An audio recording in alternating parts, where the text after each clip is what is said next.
Bem-aventurados os que têm fome e sede de justiça, pois serão saciados. Muita gente confunde esse texto como um movimento apenas de assistência social ou luta social, mas ele é muito mais profundo. Quando a gente vai analisar toda a história bíblica numa linha do tempo, antes da criação havia justiça. Antes da criação já estava decretada uma justiça no Cristo. Antes da fundação do mundo, o Cristo já sofreria uma justiça. No Éden, houve uma quebra da justiça. Aí Deus faz uma aliança com os patriarcas, restabelecendo um processo de justiça. No Êxodo, na escravidão, na escravidão do povo, o Senhor faz justiça a um povo e leva para uma terra e no sinal dá a sua lei. Tudo tem a ver com justiça. Nos profetas, os profetas são chamados para avisar: vocês estão se desviando da justiça. Nos evangelhos, no sermão, principalmente no Sermão do Monte, está falando de justiça. Na cruz a gente vê a justiça sendo aplicada em Jesus. Na ressurreição você vê que a justiça é viva, que a justiça é uma pessoa. E no futuro a gente terá a ceia do Cordeiro, a gente vai assentar na mesa da justiça, com aquele que é a justiça. A pergunta não é se nós temos fome e sede. A pergunta para nós, a meditação para nós hoje é se nós estamos nos alimentando da mesa certa. Nós temos muita fome, muita sede. A gente já acorda querendo tomar o café, beber a água e comer. A gente vive comendo, se deixar.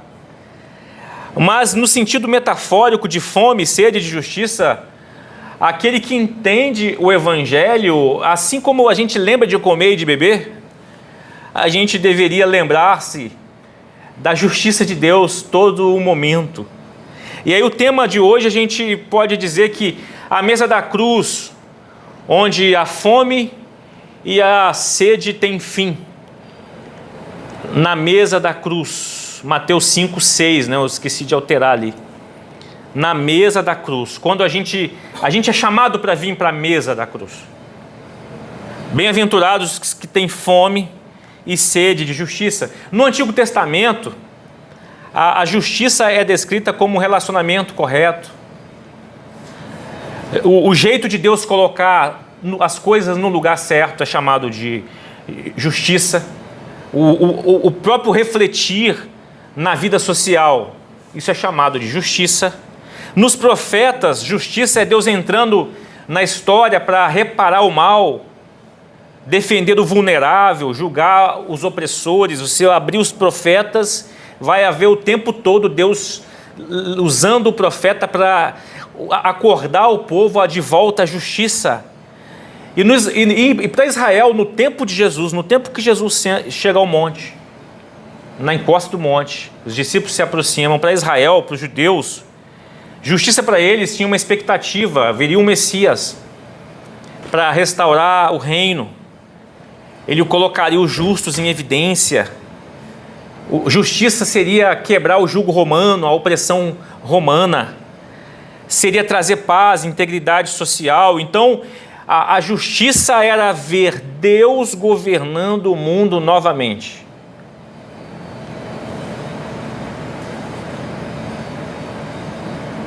No Novo Testamento, é a mesma justiça. Não muda o conceito de justiça.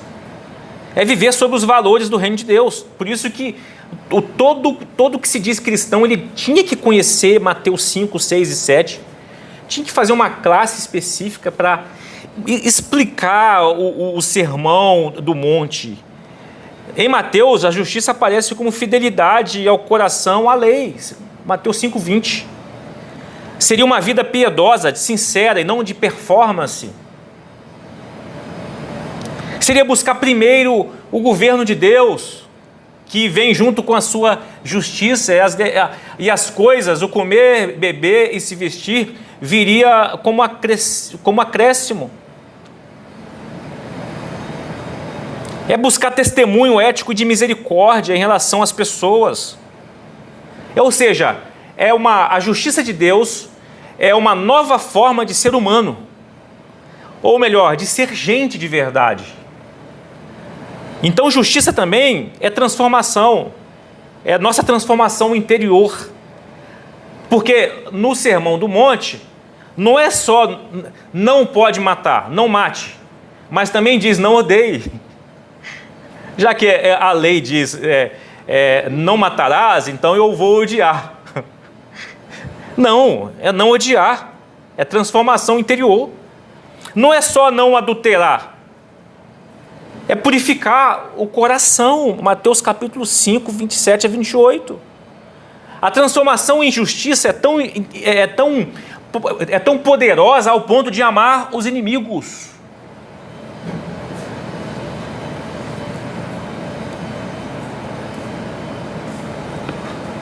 É perdoar, é reintegrar marginalizados, é denunciar opressores.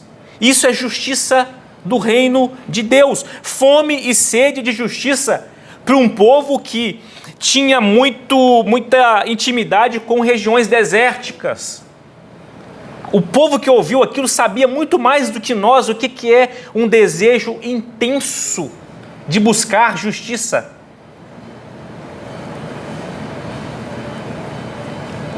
Felizes os que buscam a justiça, na mesma forma que alguém que está numa região desértica está buscando por água. Aprovados são esses. Aprovados são esses. Pergunta pra gente, a gente tem buscado a justiça? Na mesma intensidade que a gente busca saciar a sede ou saciar a nossa fome? Que justiça é essa, Edilson? A primeira coisa que a gente aprende por todo o contexto bíblico. Justiça é Deus colocando as coisas no lugar. E a gente tira as coisas do lugar. Os seres humanos gostam de coisas fora do lugar. Ao ponto de recebem a lei no Sinai. Ao ponto de Deus ter a misericórdia de continuar com a linhagem do povo. E ao ponto de rejeitar o governo direto de Deus, lá em 1 Samuel 8. Nós queremos governo de pessoas, queremos troca. Samuel fica triste, chateado, vai a conversar com Deus e Deus fala, não, fique tranquilo, Samuel, não, o povo não está te rejeitando, está rejeitando a mim. Justiça é Deus colocando as coisas no lugar. Aí Deus está falando ali no monte com pessoas exploradas por Roma, com pessoas exploradas por Herodes, pessoas exploradas por religião, pessoas exploradas por ricos latifundiários, os donos das terras. Eles tinham sede de ver Deus corrigir. Eles tinham sede de Deus derrubar barreiras, de Deus colocar as coisas no lugar. E Jesus promete, vocês vão ser saciados. Deus colocando coisas no lugar. Aí Deus forma um povo, a igreja. E pessoas marginalizadas passam a ser inseridas num povo. Aonde passa a contextualizar uma ideia de justiça. Por mais que Roma, por mais que Herodes, por mais que os religiosos, opressores, gananciosos, aplicam um sistema de mentalidade exploradora, no reino de Deus, é virado do avesso no meio do seu povo. A mente é diferente. Ao ponto de os romanos que se convertiam, eles tinham medo da morte, o que os deuses romanos iriam aguardá-los. E Eles tinham medo dos seus corpos serem devorados pelos deuses irados, e aí vem a igreja e começa a criar cemitérios coletivos de cristãos e mostrar para eles, existe uma esperança da ressurreição, trazer dignidade até mesmo na morte. Lembrei do Natal, quando eu trouxe aqui a foto do pastor Hamilton com a igreja lá, batista de Papucaia, dando dignidade à morte de alguém abandonado socialmente. No que comer e no que beber. Justiça é Deus colocando as coisas no lugar. E se nós temos fome e sede de justiça, justiça é eu e você ajudando a colocar coisas no lugar. Senão não é reino de Deus. Ajudando pessoas a se sentir gente. Temos o privilégio de ter duas missionárias aqui que recebem refugiados lá em Vitória, não é? E muita gente fala, refugiado não entra no meu país, cada um vive com o seu próprio mérito. Se o seu país está uma loucura, o problema é de vocês. E evangélicos dizem isso. E lembrando que o próprio Jesus já foi um refugiado no Egito. Que legal, colocando coisas no lugar. Justiça é restauração do relacionamento com Deus. É entender que pode ser perdoado, pode ser reconciliado e pode viver uma comunhão real com o Pai. Jesus está prometendo: quem tem sede de uma vida de justiça centrada em Deus será plenamente preenchido. Bem-aventurados que têm fome e sede de justiça. É possível viver justiça no relacionamento com Deus. É possível sentir esse relacionamento. Justiça também é transformação, consequência do relacionamento. É a gente desejar parecer com Deus. É buscar a santificação. Não é o ser santo conforme a religião fica procurando gente para tornar santo, mas é qualquer pessoa que deseja vencer seus pecados, lutar arduamente com os seus pecados, tirar a hipocrisia e viver com autenticidade e o anseio e chorar por às vezes não conseguir ser parecido, mas lutar e buscar ser parecido com Deus. Justiça é o próprio reino de Deus se manifestando. Mateus 6,33 diz: buscai em primeiro lugar o reino de Deus e a sua justiça. Primeiro nasce dentro de nós o reino de Deus. O reino de Deus começa a se expandir por meio de nós, através de nós, porque nós estamos aguardando a plenitude. Irmãos, nós estamos aguardando a plenitude do governo justo de Deus nessa terra.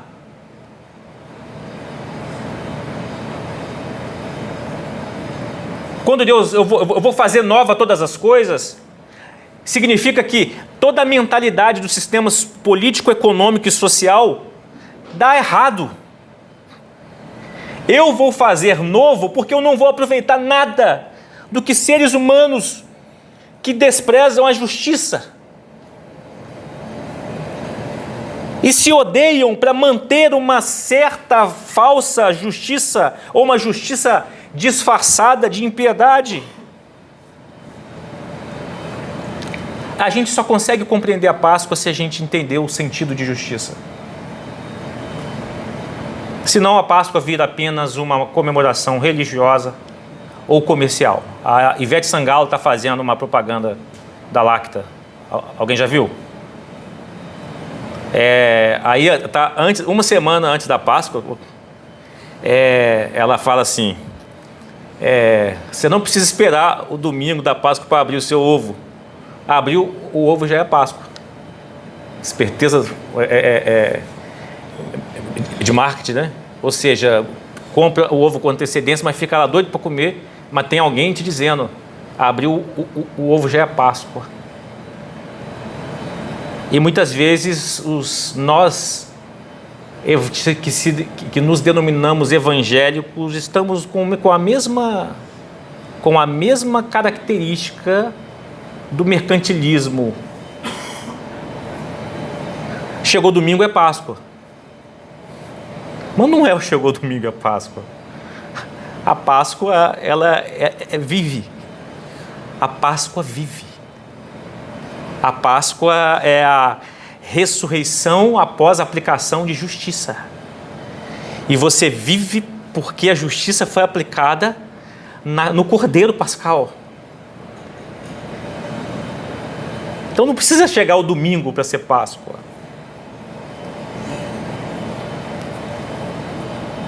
Justiça que estava determinada antes da criação do mundo. Salmo 89:14 diz que justiça e direito é a base do trono de Deus. Justiça e direito. Justiça eterna. Justiça é eterna. Justiça salvadora antes da criação. 1 de Pedro 1,18. Ele foi escolhido antes da criação. O planejamento já estava feito. E foi revelado nos últimos tempos. E é de valor. Não foi com prata, nem com ouro. Foi com o sangue de Jesus. E justiça está viva. A justiça ressuscitou. João capítulo 5, 22 tem um texto sensacional que diz assim: o Pai a ninguém julga, mas deu ao Filho todo o juízo. Ou seja, o julgamento vem do Filho. Ele tem a justiça em suas mãos para aplicar.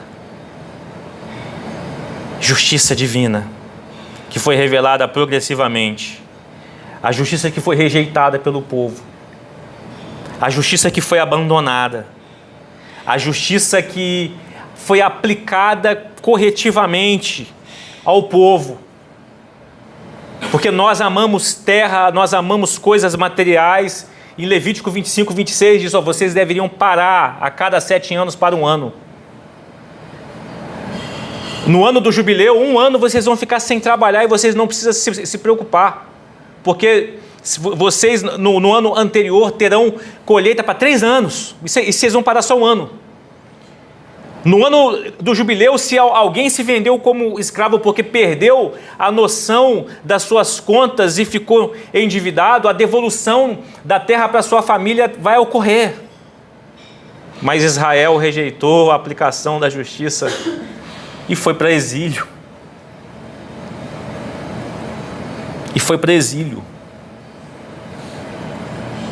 Nós estamos diante da justiça. A justiça sempre esteve viva. A justiça é eterna. E a gente precisa refletir como nós estamos recebendo essa justiça. Bem-aventurados os que têm fome e os que têm sede de Jesus. Serão saciados. É o mesmo que fome de Deus. João capítulo 6, uma galera estava seguindo Jesus. Atravessava um barco para cá, barco para lá, e Jesus foi no sentido contrário, se desencontraram e ficavam me procurando. E Jesus falou assim, estão me procurando por causa do pão. Mas eu sou o pão da vida. Quem vem a mim nunca mais terá fome. Quem crê em mim nunca mais terá sede. Essa mensagem é para mim e para você. Principalmente para aqueles que estão com muita fome, com muita sede por alguma coisa que precisa acontecer na sua vida. E pode ser que está sentando numa mesa diferente.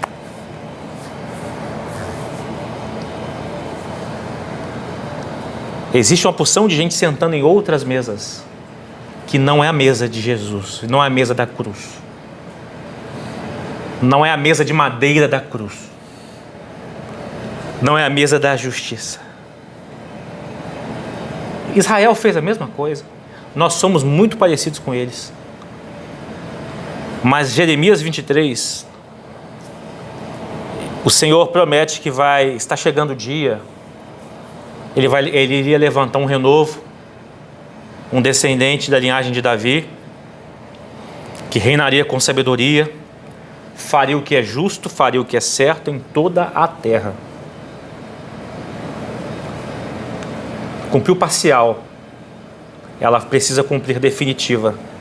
E o seu nome será: o Senhor é nossa justiça. Chamado Jeová Tsidkenu. O Senhor é nossa justiça. Nesse dia, Judá será salvo e Israel viverá em segurança. Ou seja, esse dia ainda não chegou, porque Israel não vive em segurança. E nem toda a terra vive em segurança, que o governo não é só para Israel, é para toda a terra. Justiça. Enquanto ele não coloque os pés de volta nessa terra, Deus nos chama para sentar à mesa da cruz, para ter relacionamento, para entender justiça, viver a justiça. E aí viver a justiça é uma grande inversão. É a forma de lidar com circunstâncias de uma maneira diferente dos que os sistemas ensinam. E aí eu me lembrei, terminando essa mensagem, da Maria Madalena. Um nome bonito, Maria Madalena, né? Maria Madalena, naquela manhã, estava chorando. Aí Jesus aproxima: quem você procura? Ela pensa que é o jardineiro, João 20. Ela pergunta assim: Senhor, se o Senhor levou ele embora, diga onde ele o colocou, eu irei buscá-lo. Fome e sede da justiça. Maria, disse Jesus. Ela se voltou para ele e exclamou: Rabone, que em aramaico quer dizer mestre. Aí imagine quando ela reconhece que o Jesus, aí eu fico imaginando aqui na cabeça, o que ela fez, a forma que ela agarrou Jesus. Aquela mulher estava com fome e sede da justiça viva. Porque no texto logo que vem em seguida, no verso 17 de João 20, Jesus disse para ela: não se agarre a mim. Imagine a forma que ela travou as roupas de Jesus, o pescoço dele. O texto diz: não se agarre a mim. Tem outra tradução que fala: não me toques, mas não é a melhor tradução. Quando você vai lá na palavra grego, a palavra tocar é aquela palavra de tocar e de apertar e de agarrar. Eu não subi ainda o Pai, calma, não se agarre a mim, mas vá procurar meus irmãos e diga a eles: eu vou subir ainda para o meu Pai e Pai de vocês, para o meu Deus e Deus de vocês. Ela vai aos discípulos e diz: eu vi o Senhor, e contou como encontrou com o Senhor. Onde está o seu Senhor? Qual foi a última vez que você teve a sensação de desejar tocar no seu Senhor, agarrar no seu Senhor? Qual é a afinidade que você tem com Ele? Você está com fome e sede de justiça. Algo pode não estar acontecendo da forma que você desejaria e na forma que é justo. Em qual mesa você senta? Na mesa da cruz, diante da justiça, que é uma pessoa, ou senta em outras mesas em busca de justiça? Não é que você não deva entrar com processos, com busca de direito, não é isso que eu estou dizendo. Eu estou dizendo qual é a sua confiança. Qual é a sua confiança de justiça perfeita? Ela quis agarrar Jesus, porque Jesus representava vida, esperança, representava a respiração daquela mulher. Aí, logo depois, em João 20, Jesus aparece aos discípulos e Tomé pede para tocar. Não acredita muito. E eu já vi muita gente esculhambando Tomé, e eu faria a mesma coisa, possivelmente. Jesus deixa ele tocar, pode tocar, tome nas minhas feridas aqui, nas minhas marcas. Mas, felizes, ou melhor, bem-aventurados os que creem sem ver, sem tocar. Nós aqui, que não vimos, que não tocamos, felizes somos aqueles que creem. Onde a fome e a sede têm fim é na mesa da cruz. Você pode sentar na mesa das justiças humanas e você pode se decepcionar. E as justiças são temporárias. Eu fiz um período de direito e eu me lembro de um professor de direito civil que ele dizia as frustrações que carrega quando o julgamento vem de humanos. Porque é muito fácil perverter o direito, manobrar o direito. É muito fácil usar aquilo que foi escrito para o espírito da lei para o bem e aplicar de uma maneira pervertida. Então, bem-aventurados os que têm fome e sede de justiça, e começa a agir na terra colocando coisas no lugar. A partir da sua casa. A partir da sua casa, coloque coisas no lugar. Será que a gente está sendo preguiçoso nas divisões das tarefas? Será que a gente não está valorizando pessoas que nos cercam, que nos abençoam? Será que a gente está pagando em dia as nossas dívidas, as nossas contas? Será que a gente está vendo o Eclesiastes num sentido filosófico? Não se pode endireitar aquilo que é torto. Num cenário global da vida, quando a gente olha e vê, está tudo torto. Não se pode endireitar aquilo que é torto. Eu posso não conseguir impedir crianças, meninas iranianas sendo massacradas numa escola, num míssil caindo sobre elas. Eu posso não conseguir impedir, mas tem coisas que eu posso. Tem coisas que eu posso, por meio do Evangelho em mim, eu posso ser justo. Por meio do Evangelho em mim, eu posso fazer. Por meio do Evangelho em mim, eu posso ser igreja melhor. Eu posso ser um vizinho melhor. Eu posso ser um pai melhor, um filho melhor. Por meio do Evangelho, é possível, pela justiça, ter referência de caminhada, de ações transformadas em Jesus. Por meio do Evangelho, as pessoas podem ver, por meio de mim, Cristo e o reino de Deus na terra se manifestando, por meio do Evangelho. Finalizando, onde está o seu Senhor, que é a justiça nossa? Jeová Tsidkenu. Onde está a justiça? Qual é o relacionamento que você tem com a justiça? Analise agora em relação à sua vida, em relação ao trato com pessoas, em relação à detecção de coisas erradas no mundo, ao seu lado, à sua frente. Como é que está a sua sede por justiça?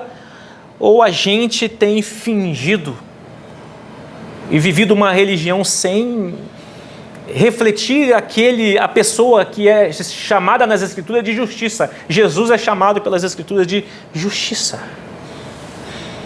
Vamos orar? Faça uma reflexão. Como que está a sua sede, a sua fome diária, não só dominical, mas diária pela justiça, pelo relacionamento com a justiça? Mas eu peco, Edilson, eu também. Mas quando a gente peca e tem consciência da justiça, imediatamente há o constrangimento e busca da redenção imediata e não aprofundada naquilo que sabe que não é justo. É só um milagre na minha vida. A justiça é viva.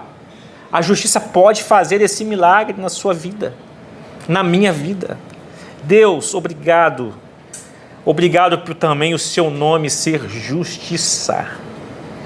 Obrigado pela Páscoa viva. Obrigado pela Páscoa após o sofrimento, após a justiça. A justiça não morreu na cruz. A justiça recebeu um preço absurdo da morte do próprio Deus. Mas a justiça permanece viva e permanece eterna. Senhor, não permita que a nossa fé seja uma religião, um relacionamento com CNPJ, um relacionamento apenas dominical, de desencargo de consciência, mas seja uma fé pautada em relacionamento com a pessoa que se chama justiça. Deus, eu quero nessa manhã, junto com meus irmãos, exaltar o teu nome, que é justiça nossa. Aquele que pisará nessa terra e vai resolver plenamente o problema dos imigrantes. Enquanto isso, Senhor, fortaleça a Cléo, fortaleça a nossa irmã que está aqui presente conosco a cuidar dos imigrantes com justiça. Fortaleça-nos a abençoar crianças do Semaia, Senhor, com recursos para a justiça, para eles se sentirem gente, mas fortaleça-nos para nos aproximarmos como pessoa diante das mazelas, Senhor, dessas crianças e adolescentes, ó Deus, dai-nos coragem, dai-nos fortalecimento, dai-nos estômago para ter coragem, para enfrentar junto com eles e ouvi-los nos seus dilemas, em suas lutas, Senhor. Levante-nos com coragem, Senhor. Dai-nos coragem para viver a sua justiça. Dai-nos coragem para viver a sua justiça. Dai-nos coragem para ser igreja que vive com justiça, Senhor. E ver aonde precisa ser consertado, aonde precisa ser corrigido, aonde precisa de uma intervenção. Obrigado, Senhor. Obrigado pelo Evangelho. Se o mundo entendesse a justiça. Se o mundo entendesse a justiça. Ajude-nos a anunciar a justiça, Senhor. Por isso precisamos de coragem. Por favor, Senhor, tira de nós toda a covardia e seja honrado, seja exaltado o Jeová de Sidqueno, Senhor, justiça nossa. Nós oramos em nome de Jesus. Amém.